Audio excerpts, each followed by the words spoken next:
jot pour dëggum ndëndëm ni jóg leen fii ku fi fanaan def jaam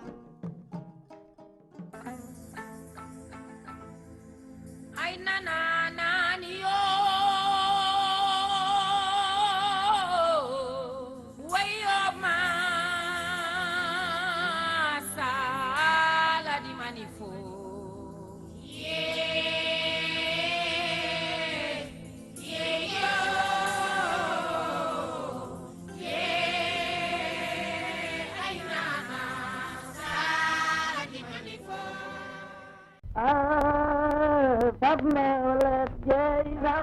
asalaamaaleykum mbokki Sénégal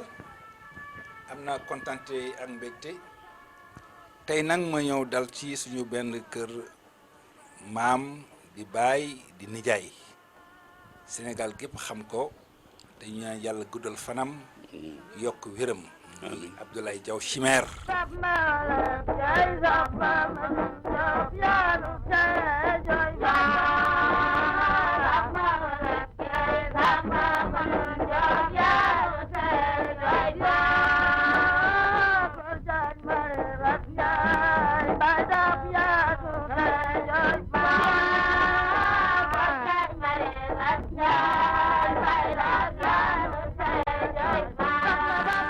Abdoulaye Diaw Chimère doomu Ndar Pire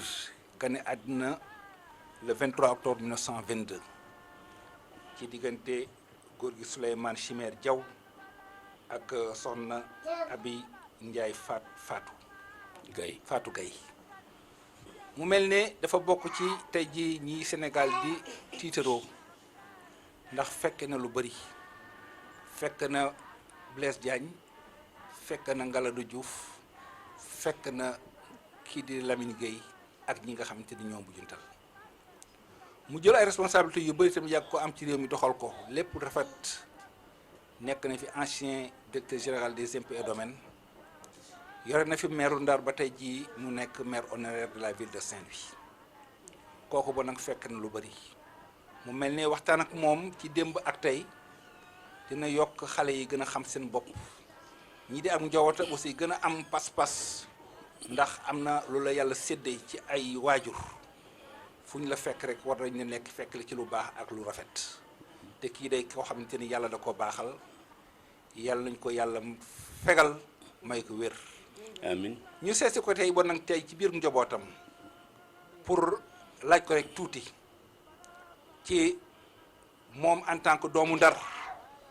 d'abord nan la dundee jamonoom ak ay waajuram nan la dundee année yi nga xamante ne adolescence am la ci ak Ndar ci biir Ndar ak ñi mu àndaloon ci ñàggum alxuraan ak ñàggum français ba tey jii loolu la ñu bëgg a njëkk a laaj góor gi Abdoulaye Diaw Chimère. jërëjëf Atoumane Ndiaye maa ngi la gërëm di la sant di kontaan itam ci seet si bi ma seet si tey bëgg ma laaj li nga laaj nii lu jëm ci sama comme appartenance à Saint-Louis sama appartenance ci Ndar et mu bëgg ci mën ci wax peut-être lu bari à tel point que mun ma xam-xam ma sax par quel bout commencer li ma xam daal moo di effectivement maa ngi juddu Ndar le 23 octobre 1922 ci googu ñu wax Souleymane Diaw Chimère ak soxna suñu wax Abi Ndiaye Fatou Gaye di samay ñaari waajur yoo xam ne nii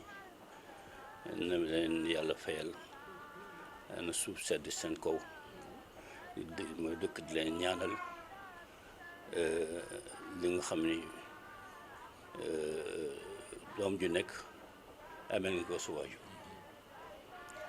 ci waajur nag nekk lu am solo ci nit man mi di wax a yow alhamdulilah rabbil alamin maa ngi sant sama borom bu baax mais li ma gëm au fond de moi-même moo di nit ak fu mu mënti jógee ak lu mu mënti am ci at ak ci âge war na am waajur war na am kilifa boo xamee ni fu mu la jaarale nga jaar comme alhamdulilah rabbil alamin maa ngi sant sama borom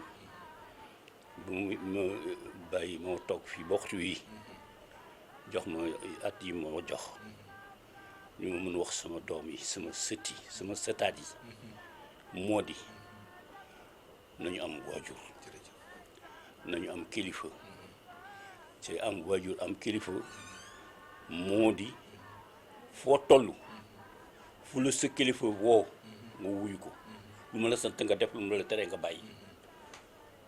man de sama expérience personnelle alhamdulilah rabbil alamin maa ngi sant sama borom ak jaar-jaar yi fi ma jaar ak li mu nit ñi di considération bi ñu ma jox lépp maa ngi ko teg ci gëm gi ma gëm waajur ak gëm gi ma gëm kilifa parce que dama jógee ci sama loxo waajur boobu 1938 la boobu j'avais 16 ans ñëw Ndakaaru gi fekk fi sama ñaari mag yu góor yoo xam ne ni si moom suma tawu yaay la kenn ka mënu Maxtaar Ka la tudd mooy suma tawu yaay ak rakam bu ñu wax Maxtaar Ka mënu Maxtaar Ka moo di bàyyu maître Alioune Ka mii ngeen xam nekk notaire Maxtaar Ka mooy bàyyu maître Ismaïla Ka mii ngeen xam nekk notaire sama ñaari mag yooyu la fekk si fii ci Dakar 1938 ba ma jógee seen loxo en 1945 46 dégg nga mosuma weddi seen wax mosuma tebbi seen li ñu ma sant li ñu ma ni nii la mën ni noonu la fu ma jaarle ma jaar ci itam am naa yaakaar ni fi ma toll tey je ne l'ai pas regretté si loolu donc ma nekk Ndar ba 1938 comme je viens de le dire nekk d'abord entré c'est très important parce que c'est pas courant école maternelle laa ju ko dugg waaw école maternelle boo xamee ni qui était dirigée à l'époque par madame Graziani Léontine Graziani mooy école Graziani bi nekk tey Ndar ci Ndar boobu madame Léontine Graziani boobu moo doon directrice su école madame maternelle boobu dugg jàng ko ma alxuraan ba ma fa duggee ba waxtu nga war naa daldi alxuraan dalaa fa génne dugg ci nu mu tudd daara sëñ Alaaji Ngaari pour yu poloon waaye gaa bu ñu koy wax Alaaji Ngaari bu mag parce que ñaar lañu nekk ci sëñ Alaaji Ngaari fa laa nekk ba war dal école mu waree dal école ci laa dem école Diwal ci dans le sud ba ma nekk école Diwal demee école Diwal dans le sud ci laa duggee itam ci daara sëñ Alaaji Ngaari bu ndaw parce que moo école am ca boutique am la daan jàngale boutique ba ak école Diwal benn la woon loolu moom fa yóbbu nekk naa ci école Diwal boobu ne jaar ci loxo suñu góor gi Babacar Sarr di papa yi ñoom Chopard ak Ibrahima Sarr moom mu jëkk amee en 8e classe école élémentaire mon passage à l'école à la maternelle m'a permis mu jógee 8e dem 6e ci góor gi Mbaye Niass ça m'a encore permis 6e ma dem 4e ci Boli Diaw waaw jóge 4e dem 3e ci Abdoulaye Mar Diop ancien maire de Saint-Louis grand instituteur grand enseignant moom ma amee en 3e et en 2e classe ma soog a dem en première classe à l'école Diwal avec madame Grégoire qui était la directrice de l'école moo jógee ba mu génnee donc école Diwal en 1938 avec le certificat d'études.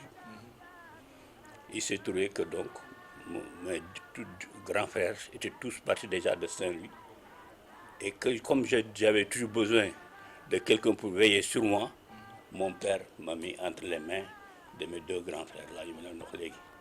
muy Maxa ak fekk si leen fii ci Dakar en 1938 présenté wu à l'examen d'entrée au cours supérieur qui était installé au lycée Wandol à l'époque il ne c'est pas encore le lycée Wandol Ndewen ma nekk fa c'est l'année suivante en 39 ñu ubbi le lycée Wandol Ndewen ma dem fa en 5e classe avec comme camarade à l'époque maître Doudou Thiam, Cheikh Anta Diop, Senghor yi parce qu'ils étaient Torkal, il y avait Henri, il y avait Jacques, il y avait Lat, Gabriel Senghor ak seen jigéen Adèle bi nga xam ne moo nekk après l'épouse de Jean Collin en 5e donc ma nekk ba en 4e 3e sans problème am nañu nag période bu difficile bu ñu traversé avant boobu ici du temps de Vichy waaw du temps de Vichy on a amul lu ñu dajul ci lycée ba doon leen bi waaw def nañu tous les tous les moyens possibles et imaginables pour génne dàq ñu ci école ci lycée bi dem nañu ba le proviseur Raymondé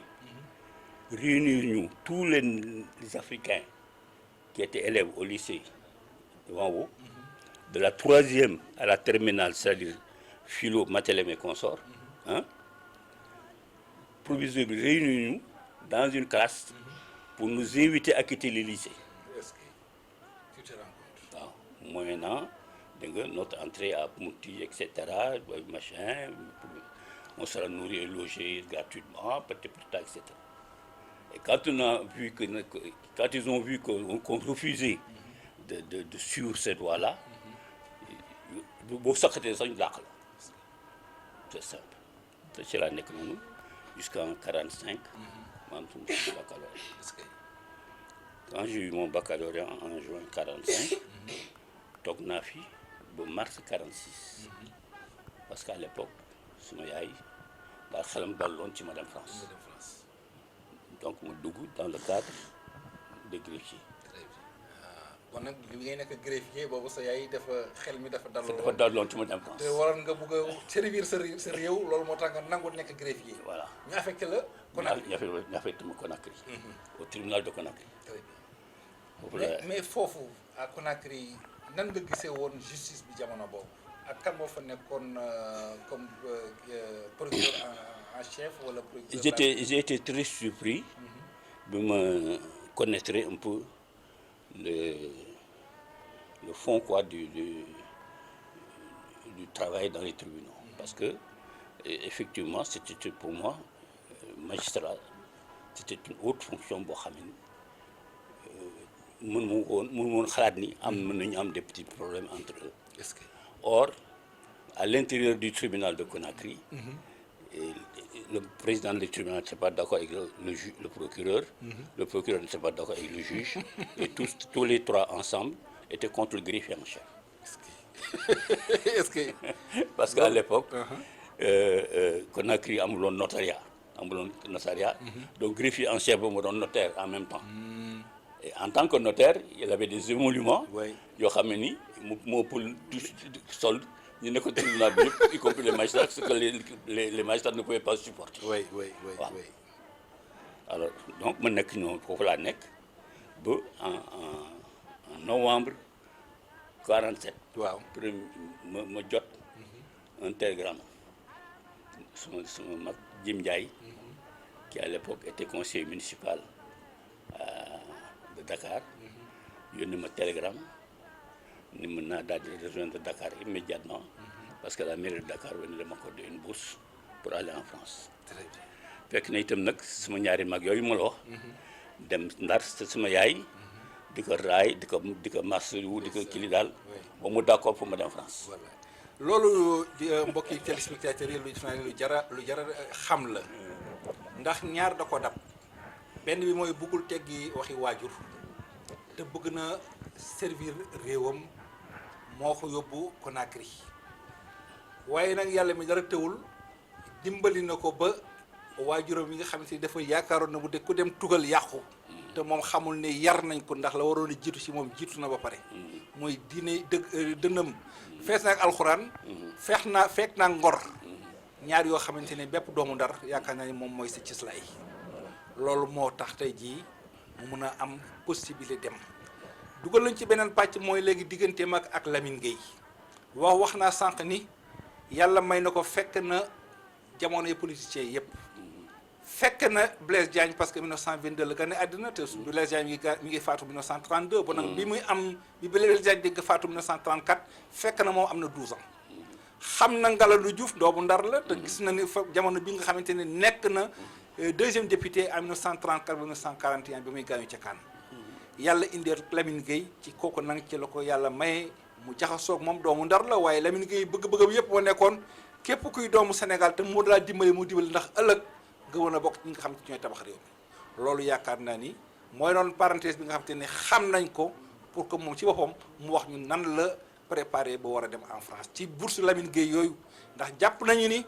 Lamine Gueye diggante 1947 ba 1963 bi muy bàyyi mairie de Dakar lu tolloog 122 xale muy téeméer ak ñaar fukk ak ñaar may leen bourse ci lu wóor a wóor ñii nekk nañu ay magistrat ñii nekk nañu ay scientifique ñii nekk nañu ay homme de culture ak yeneen te koo xamante ni ñii dégguñu sax Dakar wala di ko ñu dara waaye nag bopp bëgg-bëgg mooy Lamine Gueye est un panafricaniste un pur sénégalais bu bëgg askanu réew mi bu bëgg ndoomi réew mi bon nag nañu bàyyi tonton Abdoulaye Diaw wax ñu diggante boobu. waaw yaa ngi ma indi nag ci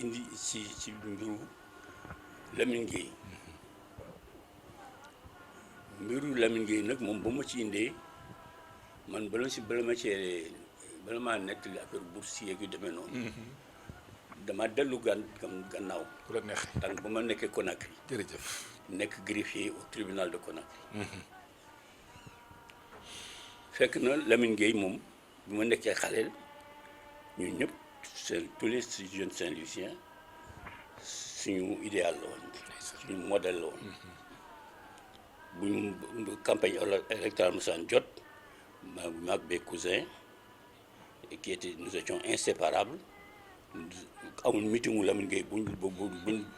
dul dem. parce que buñ rati benn meetingu Lamine Gueye qui nous séduisait par son éloquence, par sa générosité naturelle,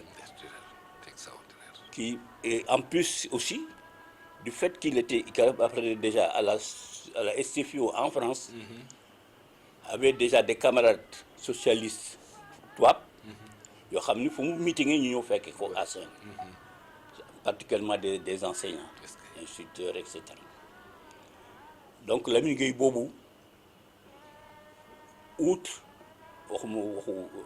relation parentale bi ñu am ak moom, mais benn espèce su admiration naturelle la ma sa am ci moom. may nett nag un souvenir qui m'est personnel. Avant même histoire nu mu tudd mairie Dakar bi ñëw. Lamine Gueye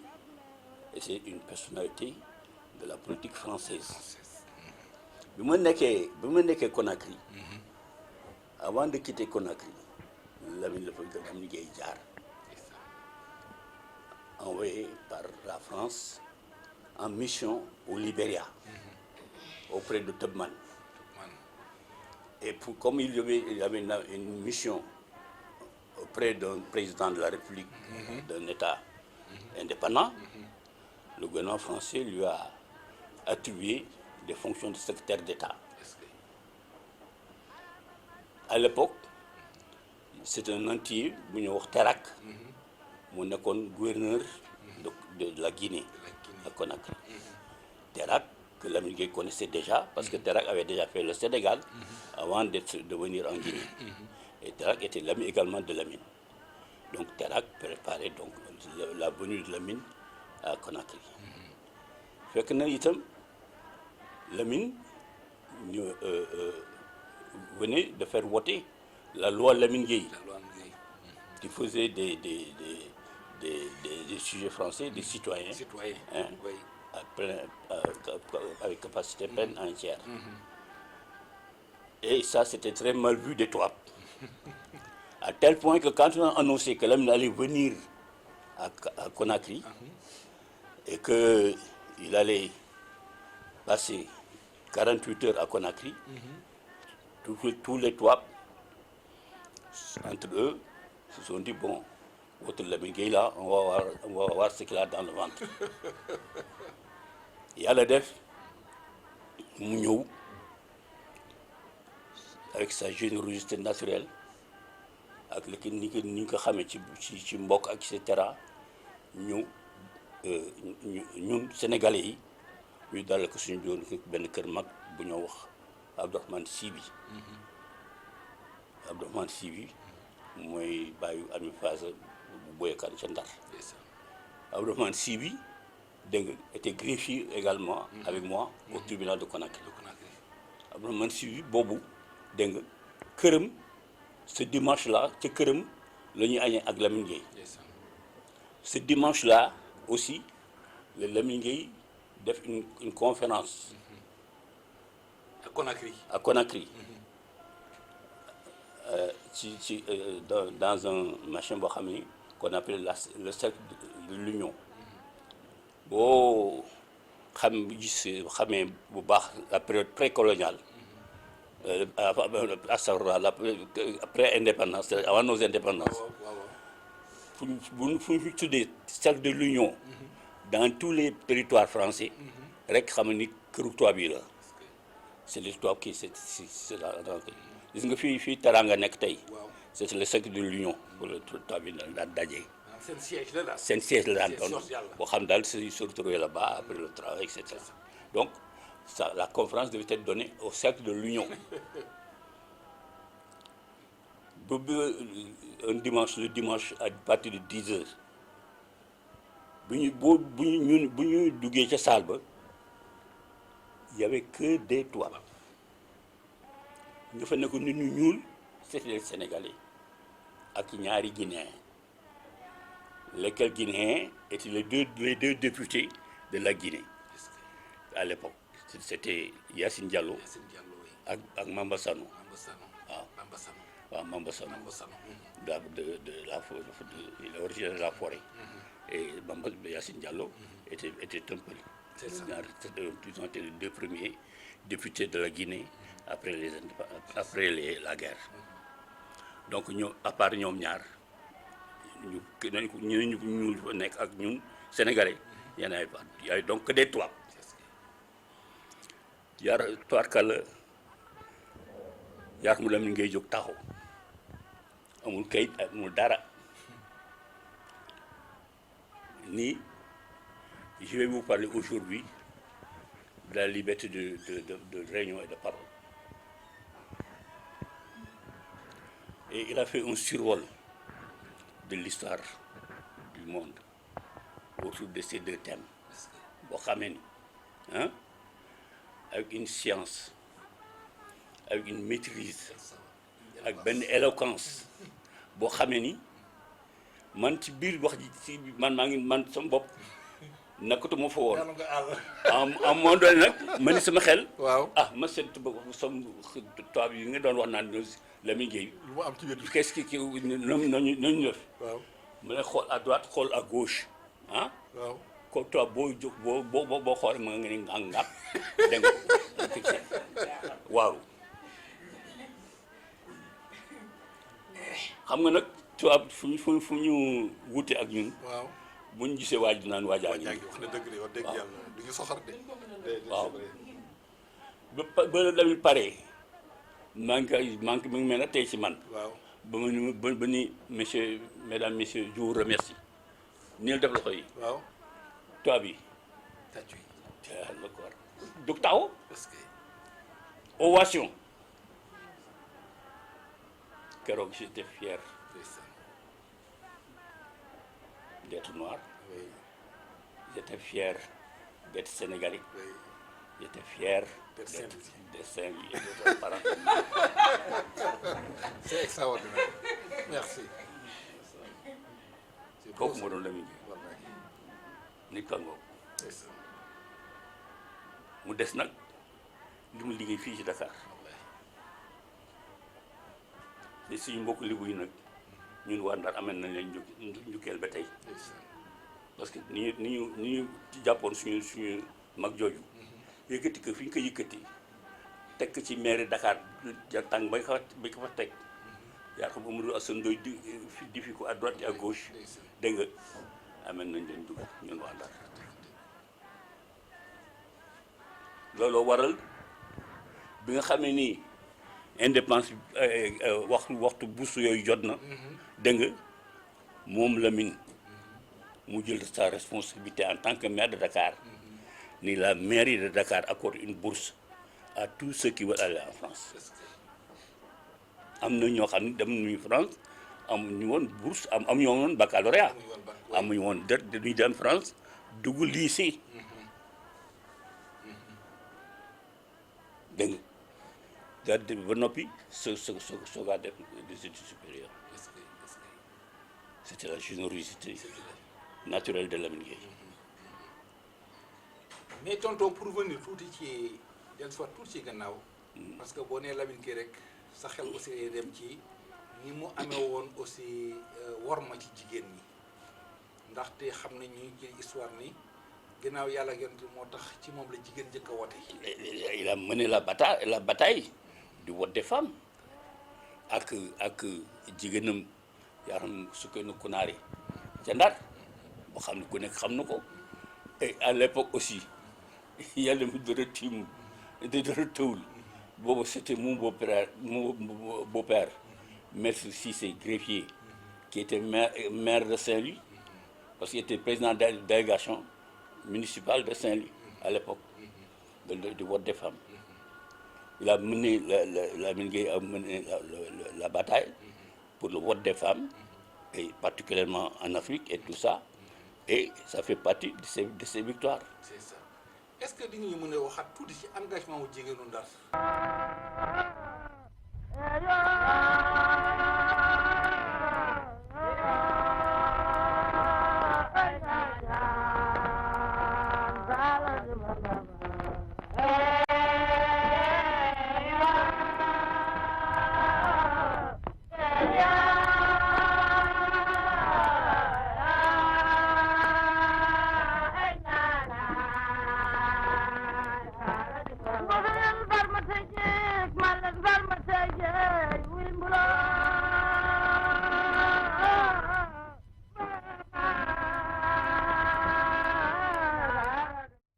ci côté boobu te pourtant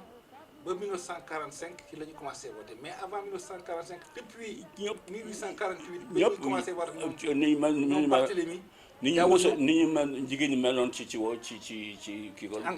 engagement politique kenn mus ko gis ñoom bu mosaan engagement campagne politique mosaan campagne électorale mosaan jot dégg nga jigéen ñu Ndar yi li ñu daan def ci dans les meetings et les rencontres politiques kenn xam na mu toll dégg nga engagement total avec des femmes qui ont resté encore jusqu'à présent leur souvenir à Saint-Louis. Tonton yàlla ak Lamine Gueye tax na nga am ak sa ñaanu waajur aussi nga dem France jàngi am sa diplôme ñëw au Sénégal war a exercer yaakaar naa ni sa dem France new nga fa waaye yàquloo fa dara yàqulu la dara la mag ñi yaakaaroon ne xëy na koo boo demee soppeeku woo demoon nga dellu si waat est-ce que di nga ñu ma indil tuuti sa nekk France googu ak ñi nga fa xamante woon ci en tant que étudiant jamono boobu te njàng mu nan la demee woon aussi foofu. c'est-à-dire que bi ma demee France donc xam nga wax naa la ni la quand j'étais au lycée cela dans mes projets dans mes machins etc. j'ai rêvé d'être magistrat. Mais ce passage que j'ai effectué au tribunal de Conakry tax na mu génn ci mais à l'époque fekk na aussi bi ma nekkee fii à Dakar nekk au lycée bu waxal mu saan jot sur le conseil de mon grand frère Makhtar Ka dama daan dem bureau des domaines fii ci Dakar waaw boo toog bu ñu wax Casa Soprana ma fa nekkoon ci bureau moo doon recevoir des domaines de Dakar son principal collaborateur son bras droit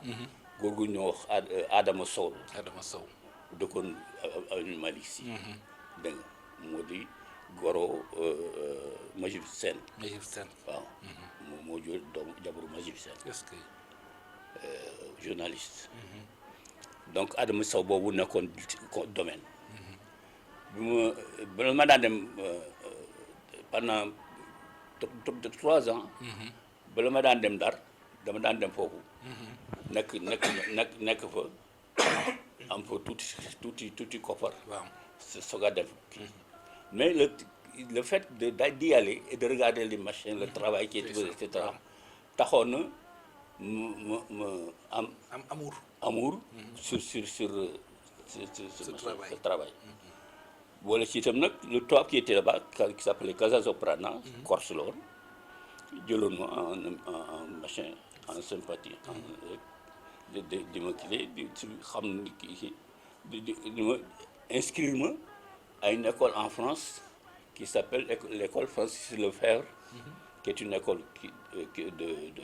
de cours par correspondance pour travailler, pour préparer au concours administratif. Et à l'époque, pour être inspecteur de l'enregistrement, il fallait entrer à l'école nationale de l'enregistrement qui se trouvait à Lyon. Donc, bi ma jógee fii dem Conakry passage tribunal boobu tax sama xel jaxasoo ci affaire magistrat dama dellusiwaat ci affaire kii boobu fekk Casasoprana abonné woon na ma au cours de l'école Francis Lefebvre. Moi donc j'ai commencé de préparer le concours d'entrée à cette école qui était à Lyon. Donc quand je suis parti donc en France en 1947, j'ai fait mes 2 années de droit à Poitiers. C'est à Poitiers que je me suis présenté au concours d'entrée donc à cette école qui était à Lyon. J'ai été admis, j'étais donc déclaré admissible. Bon, j'étais revenu ici. Madame passe rentrée à Dar en France pour passer l'oral à Bordeaux. Et donc j'ai été admis à l'école au concours d'entrée à cette école qui se trouve à Lyon, où j'ai fait 2 ans.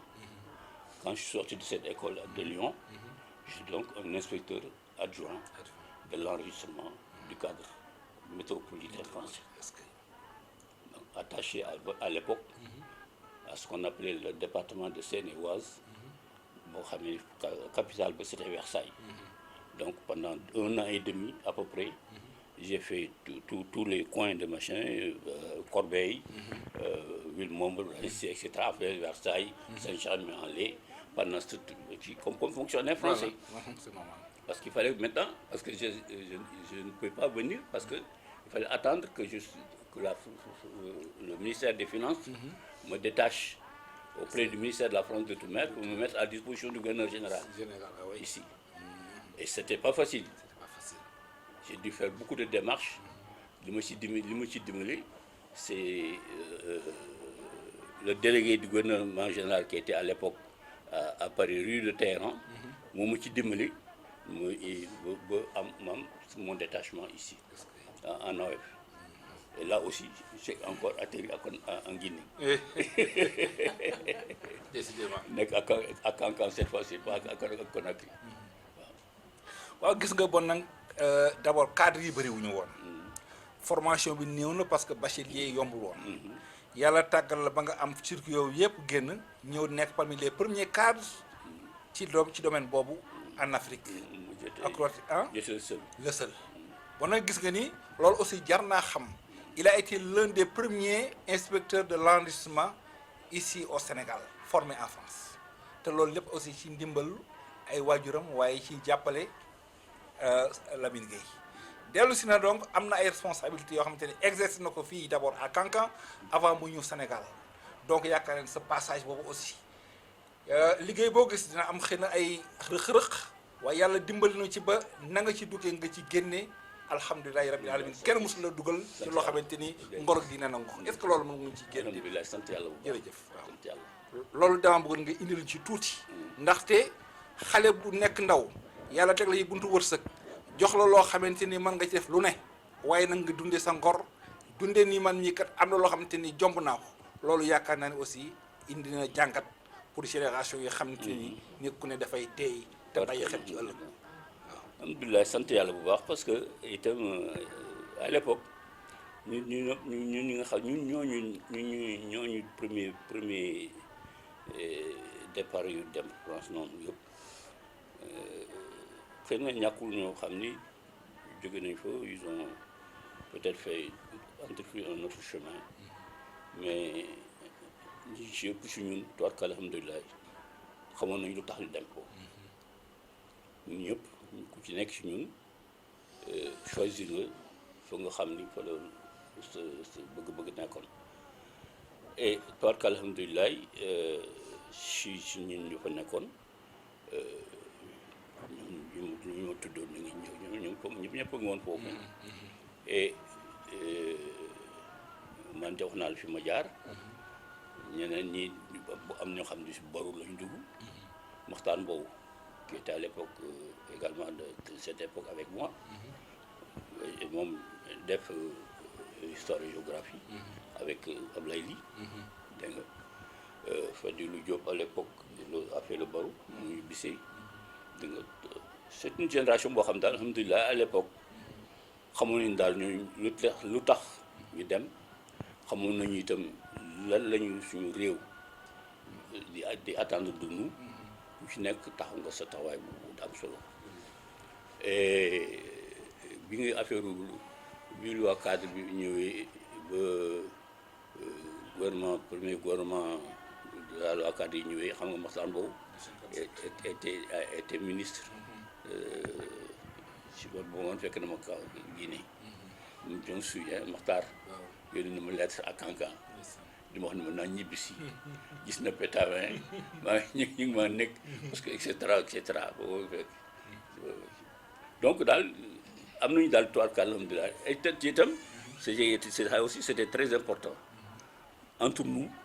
amoon nañu solidarité waaw solidarité parce que daaw nañu ay jàppante bu baax di gisante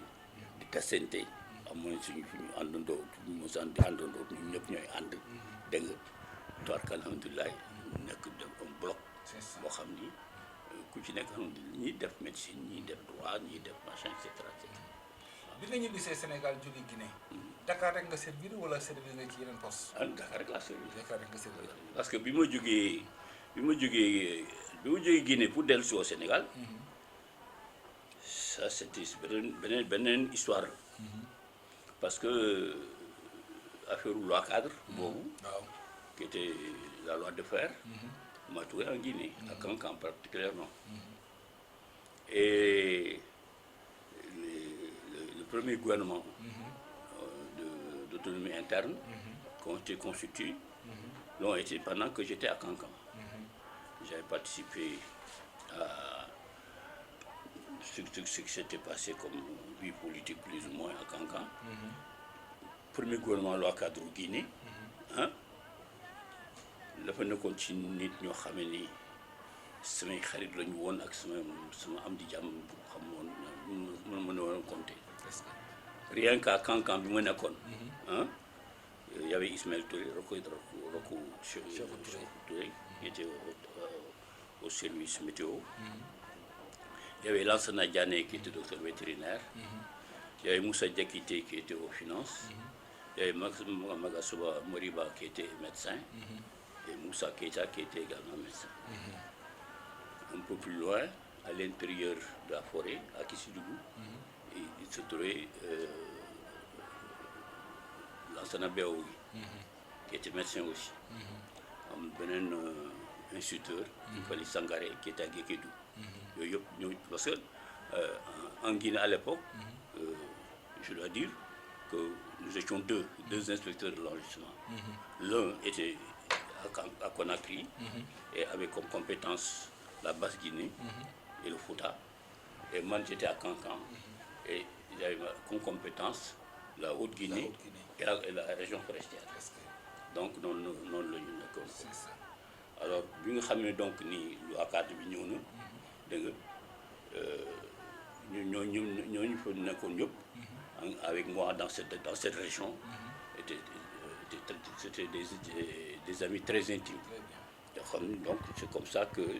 j'ai travaillé avec eux, etc., etc. Et à tel point, et puis le référendum aussi m'a trouvé en Guinée. En 58. Le nom m'a trouvé en Guinée. C'est ça. Où j'ai participé au vote du non. Je dois le dire. Wow. Pour aller à l'indépendance. Oui. D'accord. Et c'est un peu toujours pour des raisons filiales. C'est-à-dire sama yaay bu feebar. bu baax a baax moo tax mu ñibbi si mais autrement yàlla daal. kooku itam xale yi war nañu xam loolu aussi nag topp seen borom. Parce que société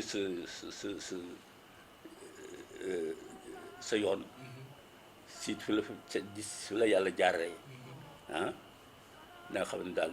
moom rek tabaraka wa taala mooy technique ci yoon. te moo jar a bàyyee sa bopp. te moo jar daal bàyyee sa bopp parce que itam pour peu j'ai resté en Guinée et je ne sais pas ce que tu aurais fait de moi. Dara rek a xam mais fekk na à l'époque sama yaay feebar boo xamee ni sama ñaari mag yi ma la wax nga xam ni sama kilifa lu ñëwoon benn yoon boobu rek nag laa mosul d'accord ak ñoom ñu mën naa ñibbisi après l'indépendance de la Guinée bi ñu ne mën naa ñibbisi laa mosul d'accord ak ñoom man leen mën fi jóge léegi parce que à l'époque itam li tax ma ne woon mën mu jóge Guinée alors que man fonctionnaire français laa woon de. du ma fonctionnaire sénégalais africain. non du ma fonctionnaire du gouvernement général ni rien du fonctionnaire français laa woon. mais li taxoon man mënu woon Guinée di ko jóge Guinée moo di la façon dont le référendum s'était passé. dont le non avait fini par triompher en Guinée. Et puis la façon également dont les Français sont partis de Guinée. bu ñaaw a ñaaw boo xamee ni tamit bi ma sama ñaari mag yi baax yooyu waxee maa ñibbi si. ma leen man daal nii taa bi di jóge fii man moom fi mën ma fi jóge noonu. topp ci man kii ba ne mën ma ko ci ñu ma saga waxee rek ni ma kon boog ñëwal seet sa yaay. parce que mu nekk feebar na bu baax a baax depuis la grippe asiatique. était paralysé. bëgguñu ci woon bëgguñu ci wax dara mais bu fekkee ne yow da nga décidé toog ñu war seet si ko d'abord loolu moom indi. mu ñëw fii toog fii. boobu xolu njureel yeewu na te mbëggeelu ci sa kanamu yaay sa waajur taxaw na te yaay nekk la loo xam ne voilà loolu mu indi. man ne dama ñëw pour seet sama yaay. waaw ñëw bi ma ñëw nag fii pendant parce que bi ma ne dama jël congé. toi le il y avait un service qu'on appelle service de liquidation de la présence française. ñooñu laa ci foofu laa jëkk dem alors que j'étais fonctionnaire français. foofu laa jëkk dem ne leen di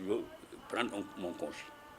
ñu ne non da nga bëgg ñibbi da nga bëgg quitter définitivement la Guinée wala déet man leen non je veux prendre mon congé ñun ne sommes pas là pour ça nous sommes là pour faire partie des gens qui veulent quitter la Guinée man leen c'est pas mon cas ñu ma convoqué ça ne nous intéresse pas c'est le gouvernement guinéen qui m'a mis en congé pour ma ñëw mais quand bi ma ñëwee toog fi 2 mois gis ni daal kenn toppatoo ci ñoom. këliwuma dafa toppatooguñu ma sama sol ñu wul ni rien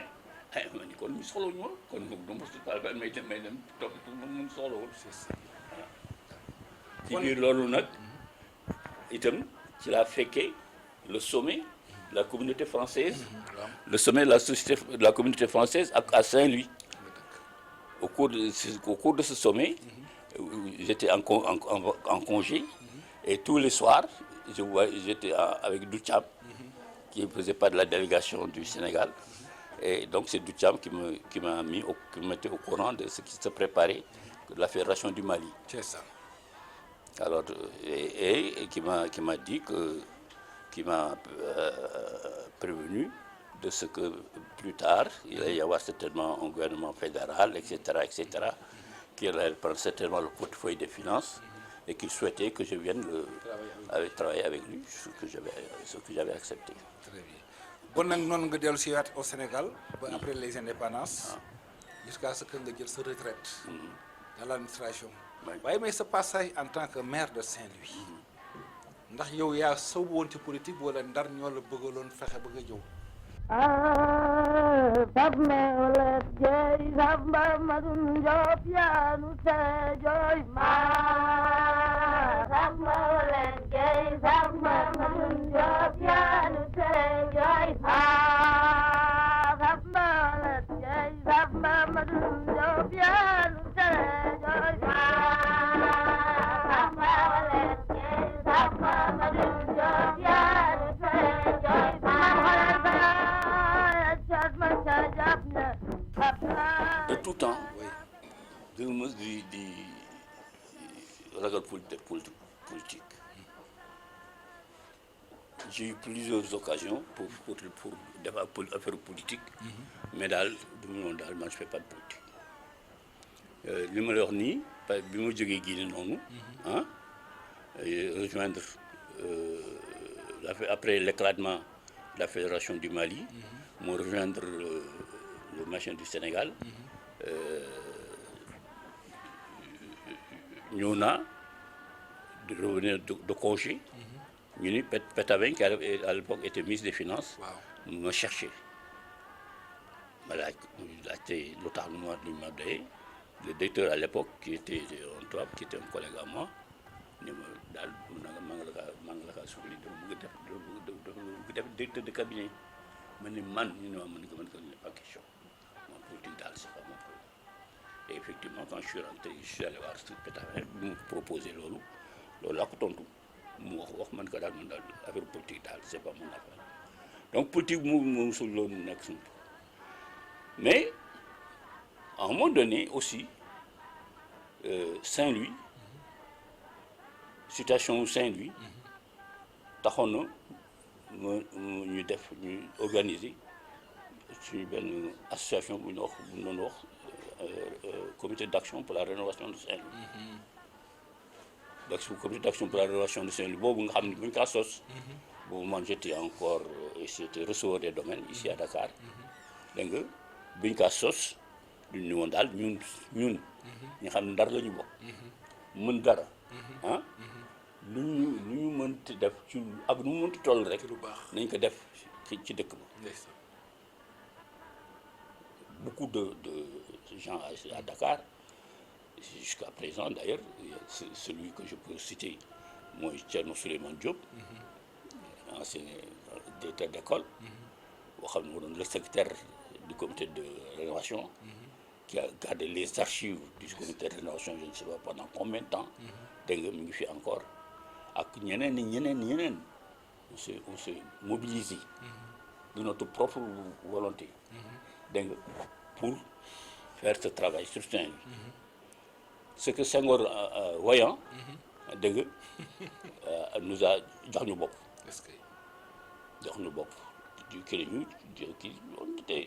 on avait réussi pas mal de choses avec lui parce que il allait tous les ans à Saint-Louis moom Senghor pour un conseil interministériel uniquement sur Saint-Louis bi ñu ci jógee ci loolu ci la décidé moom Senghor ni comité élection municipale di ñëw mu ni xale lu comité de rénovation yooyu nañu am représentant ci biir conseil municipal lii mu ñu dugal il est malin fexe na ba contourner leen defu leen politique waaye fexe na ba dugal leen ci biir conseil lii moo ñu dugal ci biir conseil municipal waaw effectivement chaque quartier avait un représentant dans un ou deux même parce que man dans le nord kii woon Fodé Wade nekkoon dans le sud comment il s'appelle Oumar Sylla pharmacien appelé à Ndartout ak Ablaye Thiam ak Ibrahima Dem dans le Sor etc. On était un nombre yu dugg comme ça au conseil municipal voilà loolu moo la dugal ci conseil municipal ba nga dem ba nekk ci maire de Saint-Louis voilà mu ngo gis ngeen de enchaînement la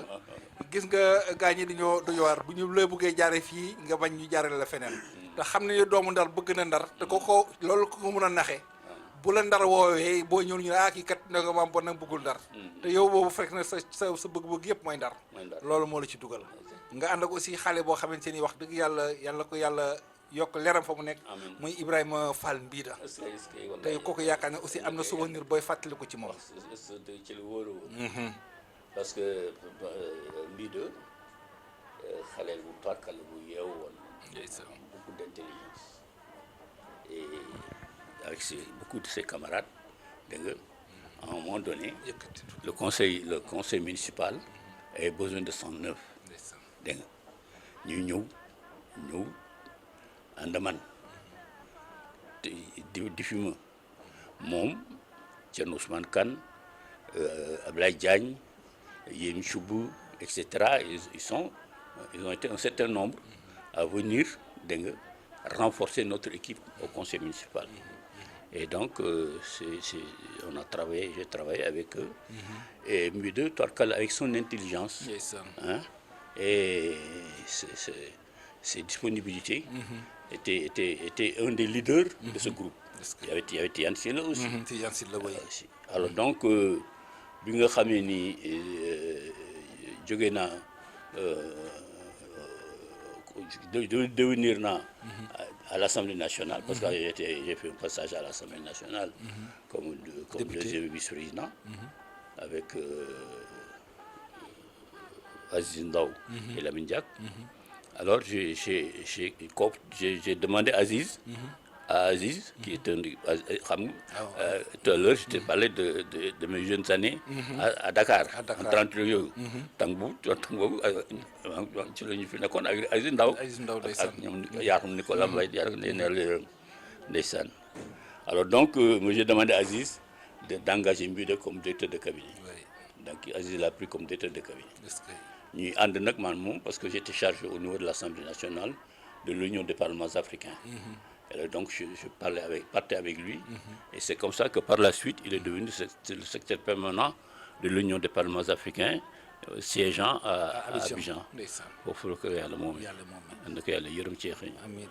xale bu baax la woon. bon nag dëkk mbokki téléspectateurs yaakaar naa ni lii am na solo lool mais nag duñu bàyyi góor gi te laaj ñi nga xamante ne ay njabootam lañu parce que ku am ku mel nii muy sa maam wala muy sa baay. kii sama doom la. sa doom la. soo turandoo yaay. waaw li mu wax sànq yëpp nag ñun dund nañ ko su ma nee dund parce que bi nu nekkee xale ba tey du tàyyi ci duñu ko nettali waaw toujours fu nu réunir rek man ak samay mag samay frère ak samay sœur ba waxtaan bi animé rek foog mu indi moom jaar-jaaram ak époque coloniale bi ba mu nekkee Conakry bi mu nekkee en France ba nga xam ne loolu man léeg-léeg damay ànd ak samay morom ñuy waxtaan ci waxu dëkk bi ma di leen wax li may jàng ci sama papa dañuy jaaxle su ko defee suñu werante bi tare ma ne leen man lii ci sama papa laa ko jëlee gémminam ak sama nopp waaw ba tax na itam bi nga xamee ni toll nañu ci génn pour dem jàngi réew bu ma mus a dem rek am nan fa jaar parce que mënoo ni doo am téq-téq wala doo am clé mais lu munti xew rek dama koy jël moom ak sama yaay teg leen sama kanam waaw nu nekk sama wasila fun ma ne defal nii wala ni tooñ ma nu ma fayul wala ma ni déedéet parce que sama yaay ak sama papa suñ ma ci déggee duñu kontaan te yëpp ci nettali lay mujje ba nga xam ni tukki naa ba dellu si musu nu leen woo ni leen seen doom kaay leen àtte ka wala kile parce que dafa am lu ma jombaloon sama bopp te ba fi ma taxaw nii itam ci laa nekk di xalaat est-ce que lii bu ma ko defee buñ ko yëgee dinañu kontaan wala dinañu mer sama njaboot itam ci tànk yooyu laa leen di teg di leen xiir ci seen maam pour que ñoom it bu nu ne wéetee nu mën a xam lu ñuy def parce que nit ku nekk xam loo fooy mujje waaw soo génnee itam nu ni la doomu Ablaye Diop Chimère itam da ngay kontaan parce que da ngay xam ne du xas du xas waaw ci gàttal daal maa ngi sant yàlla waaw yar nañu ci diine yar nañu ci nasaraan ak ci ngor waaw sant yàlla ci bi ñu toogee ak sunu waajur ndax ni mu deful différence ci suñu digganteeg ñoom la benn lañu nekk xaye ñu daan ànd ak ñoom ci bi ñu daan nekkandoo katanga yooyu yëpp fii moom nag mu nekk fi léegi sunu waajur yëpp dem nañu moom moo fi nekk ñu koy ñaanal yàlla bàyyi ko fi lu mu ba mu gën yàgg téeméeri at ak juróom fukki yeeg yëpp tegu ci bu xeebee yàlla dolli loolu lañ ci di taxaw nañu li fi waajur yi doon def yëpp moom moo koy def alhamdulilah rabbil alamin sabne olet jey samba madun job yanu se joy ma sabne olet jey samba madun job yanu se joy ma sabne olet jey yaakaar naa ni émotion dugg na waaye li ñu bëggoon ci émission mooy loolu fekke nga ko def nga ko ci sa kanamu njaboot ñu am seede yu la seedal te muy dëgg ci ñoom te yaakaar na ni lii la waajur di sant la la waajur du bëgg yàlla may la genn teraanga yi waaye beewoo tiitoo rëyoo yàqoo yàlla may la nga bokk ak réew mi ñu bëree bëri ñu xam la ci lépp waaye ci kaw ngor ak diine lañ la xamee ba tey jii Sénégal yu bëri nee nañu yàqu na ndax valeur yu bëri yàqu na bon nag mag mu fekkee démb fekkee tey war na mun a bàyyi dara ngir ëllëg pour ñi nga parce que génération yi Sénégal yëpp sa njaboot la war nga mun a bàyyi dara mu nekk viatique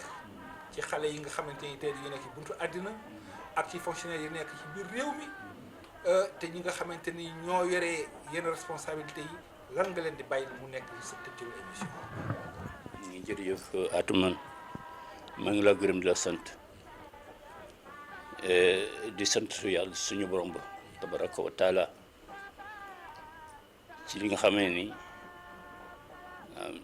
jaaral na ma fa boole ma itam ci ñi nga xam ne tabaraka alhamdulilah rabbil alamin gëm nañ ko ci moom la ñu compté xam na ni dara nekk ci àddina lu may lu moom li nga xam ni moom laa mën wax tey moo di ñun fii ñu nekk fii ci Sénégal man mi nga xam ni yàlla may na ma jaar yeneen réew yu ma xam bu baax jaar fa jaaraat fa am nañu ñun fii ci Sénégal loo xam ni suñu ay valeur lañu fekk ñu cultiver ko toppatoo ko moo di d'abord ñun xamuñu xàjj ak sedd c'est très important xamuñu nitu brousse xamuñu nitu dëkk xamuñu nitu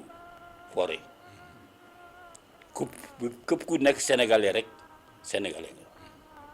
foo fekk sa moromu sénégalais doo ko laaj ndax yow fii nga wala faa da nga seet ni kii sa mbokk la yàlla def aussi ñun ñëpp tant que nous sommes ñu gëm suñu borom jullit yi gëm nañu yàlla chrétiens yi gëm nañu yàlla jullit yi chrétiens yi jaxasoo boo xam ni deret yi ñoo mélangé fii man mii doo xajo yow ak ma monsieur mii Monseigneur Dots Monseigneur Dots suñ mbokk la Alaaji Abbas Sall suñu na yaay la loolu mooy valeur yoo xam ne ni Sénégalais nañ ci di teg seen bët di teg seen bët tous les jours nañu xam ni loolu moo am te itam yàlla dimbali ñu aussi fu ñu dajee dégg nga kenn seet ni fii la bokk kii fee la bokk ku ci nekk yaa ngi ci kii nañu xam nag aussi nii itam ni àddina du yàgg du yàgg ba nga xam ni lépp day leer ça n'existe pas la vie est faite d'embûches et d'obstacles qu'il nous faut surmonter. Nous ne pouvons pas les surmonter autrement qu'en étant ensemble, en étant unis. li nga mën mënuma ko li ma mën mënuloo ko li nga mën ak li ñu mën ñu ñaar sama doom ji sama doom ji sama derbaat bi du mu amuñu ko mënuñu ko wante ñoom am ni lu ñu mën ñoo tam ñoo xam ne maa yow mënuñu ko mais bu ñu booloo ñun ñëpp daañu mën lépp ñu mën c'est le message que je lance waaw. jërëjëf mbokki téléspectateurs yi yaakaar na ne déglu lañ fi leçon morale jàng lu am solo kenn ku ne am na différence ak ci keneen waaye ñun ñëpp bu ñu boolee dina lépp dina baax li olof di wax rek wala tubaab da wax naan l'harmonie résulte de l'équilibre des contraires l'harmonie résulte de l'équilibre des contraires bu ñëpp àndee kenn ku ne jox sa morom cër jox sa morom gëdd yàlla mun a wàccee suutar ak tere ak réew mi bon nag mbokki téléspectateurs yi ñu leen jox daje beneen yoon. reer ba tëdd jot pour tëggum ndendem ni jóg leen